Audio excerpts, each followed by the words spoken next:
দেশ পুনর্গঠনের এই যাত্রায় আমাদের প্রত্যেককে দায়িত্বশীল ভূমিকা পালন করতে হবে অবশ্যই। কয়েকটি বিষয়ে নোট অফ ডিসেন্ট দিয়ে বিএনপি জুলাই সনদেও স্বাক্ষর করেছে। সারা দেশে বিএনপি এবং জোটভুক্ত দলের সর্বস্তরের নেতাকর্মীদের বিজয় মিছিল বের করতে নিষেধ করেছে। যে কোনো মূল্যে অবশ্যই শান্তি এবং শৃঙ্খলা বজায় রাখতে হবে। এই দীর্ঘ সময় দেশ গণতন্ত্র প্রতিষ্ঠার আন্দোলনে যারা শহীদ হয়েছেন, হতাহত হয়েছেন, যাদের রক্ত মারিয়ে কষ্টের সিঁড়ি আজকের এই গণতান্ত্রিক বাংলাদেশ, সেই সকল বীর শহীদদের প্রতি জানাই গভীর শ্রদ্ধা।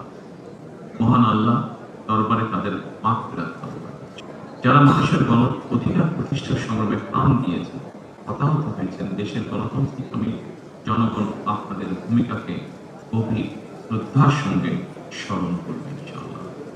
জনগণের রায় পেলে বিএনপি রাষ্ট্র মেরামতের রূপরেখা উপস্থাপন করেছিল। অন্যান্য গণতান্ত্রিক দল এবং সারা দেশের জনগণের সঙ্গে মত বিনিময়ের মাধ্যমে 31 দফা প্রণয়ন করেছিল। 31 দফার আলোকে ঘোষণা করা হয়েছে দলীয় ইশতেহার। একই সঙ্গে কয়েকটি বিষয়ে নোট অফ ডিসেন্ট দিয়ে বিএনপি জুলাই সনদেও স্বাক্ষর করেছে। এবার জনগণের জীবন মান উন্নয়নের জন্য নিরলস কাজের মাধ্যমে জনগণের এই বিশ্বাস এবং ভালোবাসার প্রতিদান দিতে আমাদেরকে ঐক্যবদ্ধভাবে কাজ করতে হবে। এবার আমি সারা দেশে বিএনপির সর্বস্তরের নেতাকর্মী সমর্থকদের ধন্যবাদ জানিয়ে বলতে চাই, শত নির্যাতন নিপীড়নের পরও আপনারা রাজপথ ছাড়েননি। গণতন্ত্র প্রতিষ্ঠাত সংগ্রামে অটুট ছিলেন, অনড় ছিলেন। এবার দেশ গড়ার পালা। দেশ পুনর্গঠনের এই যাত্রায় আপনি আমি আমাদের প্রত্যেককে দায়িত্বশীল ভূমিকা পালন করতে হবে অবশ্যই। আমরা গণতন্ত্র এবং মানুষের অধিকার প্রতিষ্ঠার এই বিজয়কে শান্তভাবে, শান্তির সাথে, দায়িত্বশীলতার মাধ্যমে উদযাপন করেছি।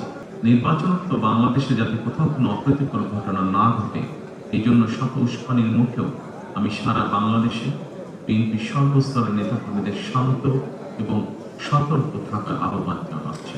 কোনো অপশক্তি যাতে পরিস্থিতির সুযোগ নিয়ে কোনো অপ্রীতিকর ঘটনা ঘটানোর সুযোগ নিতে না পারে, এই জন্য নির্বাচনোত্তর নিরঙ্কুশ বিজয়ের অর্জনের পরও আমি সারা দেশে বিএনপি এবং জোটভুক্ত দলের সর্বস্তরের নেতাকর্মীদের বিজয় মিছিল বের করতে নিষেধ করেছি। আমরা আল্লাহর দরবারে শুকরিয়া আদায়ের মাধ্যমে বিজয় উৎসব পালন করেছি।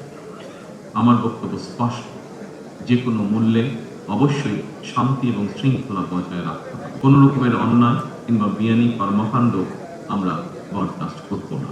ন্যায়প্রণত হবে আদর্শ। আইনের শাসন প্রতিষ্ঠা করা না গেলে আমাদের সকল চেষ্টা ব্যর্থ হয়ে যেতে পারে। আইনের শাসন প্রতিষ্ঠায় সরকারি দল কিংবা বিরোধী দল, অন্য মত কিংবা ভিন্ন মত, প্রতিটি বাংলাদেশী নাগরিকের জন্যই আইন সমান।